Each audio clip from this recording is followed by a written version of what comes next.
شروع اللہ کا نام لے کر جو بڑا مہربان نہایت رحم والا ہے۔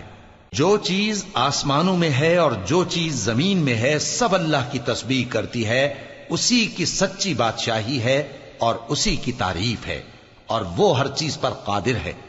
وہی تو ہے جس نے تم کو پیدا کیا، پھر کوئی تم میں کافر ہے اور کوئی مومن، اور جو کچھ تم کرتے ہو اللہ اس کو دیکھتا ہے۔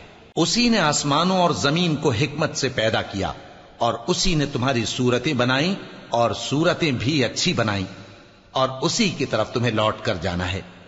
جو کچھ آسمانوں اور زمین میں ہے وہ سب جانتا ہے، اور جو کچھ تم چھپا کر کرتے ہو اور جو کھلم کھلا کرتے ہو اس سے بھی آگاہ ہے، اور اللہ دلوں کے بھیدوں تک سے واقف ہے۔ کیا تم کو ان لوگوں کے حال کی خبر نہیں پہنچی جو پہلے کافر ہوئے تھے؟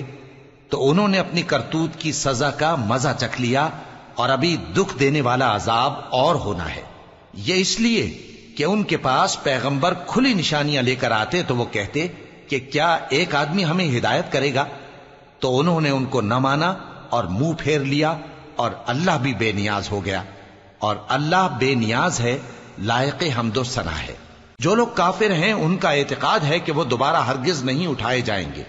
کہہ دو کیوں نہیں؟ میرے پروردگار کی قسم تم ضرور اٹھائے جاؤ گے، پھر جو کام تم کرتے رہے ہو وہ تمہیں بتائے جائیں گے، اور یہ بات اللہ کو آسان ہے۔ تو اللہ پر اور اس کے رسول صلی اللہ علیہ وآلہ وسلم پر اور اس نور یعنی قرآن پر جو ہم نے نازل فرمایا ہے ایمان لاؤ، اور اللہ تمہارے سب اعمال سے خبردار ہے۔ جس دن وہ تم کو اکٹھا کرے گا یعنی حشر کے دن، وہ نقصان اٹھانے کا دن ہے، اور جو شخص اللہ پر ایمان لائے اور نیک عمل کرے وہ اس سے اس کی برائیاں دور کر دے گا، اور جنت کے باغوں میں جن کے نیچے نہریں بہ رہی ہیں داخل کرے گا۔ وہ ہمیشہ ہمیشہ ان میں رہیں گے، یہی بڑی کامیابی ہے۔ اور جنہوں نے کفر کیا اور ہماری آیتوں کو جھٹلایا وہی اہل دوزخ ہیں کہ ہمیشہ اس میں رہیں گے، اور وہ بری جگہ ہے۔ کوئی مصیبت نازل نہیں ہوتی مگر اللہ کے حکم سے، اور جو شخص اللہ پر ایمان لاتا ہے وہ اس کے دل کو ہدایت دیتا ہے، اور اللہ ہر چیز سے باخبر ہے۔ اور اللہ کی اطاعت کرو اور اس کے رسول کی اطاعت کرو، پس اگر تم منہ پھیر لوگے تو ہمارے پیغمبر کے ذمے تو صرف پیغام کا کھول کھول کر پہنچا دینا ہے۔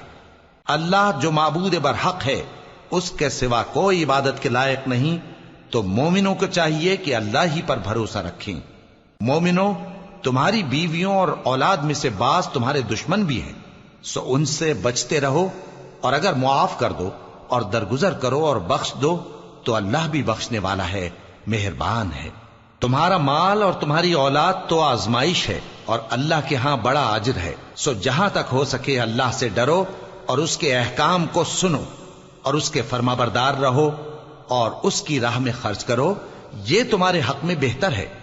اور جو شخص طبیعت کے بخل سے بچایا گیا تو ایسے ہی لوگ راہ پانے والے ہیں۔